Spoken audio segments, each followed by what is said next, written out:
الجماهير غير مقبول ولن يمر مرور الكرام. ايه اللي يخلي مثل هذه الاشكال تدخل نادي الزمالك؟ من احضروهم وهم اشخاص بعينهم موجودين في القائمه.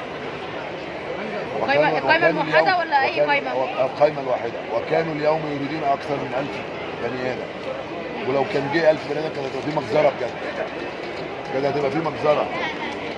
لكن اللي هو حدث منهم النهارده يدل من اللي اختارهم هو زيهم. ثانيه واحده اللي اختارهم هو زيهم ويمثلهم وهم يمثلون من قله ادب وسفاله ومصر. وفي القائمه الاغلبيه افراد محترمين زي هشام وحكيم حسنان والكثير وهاني شكري وهاني بنزي وعمرو الادم. في كثير محترمون وفي اخرون لا ينتمون للاحترام ان هم يقلبوا العمليه الانتخابيه بهذه السفاله وهذا الانحراف.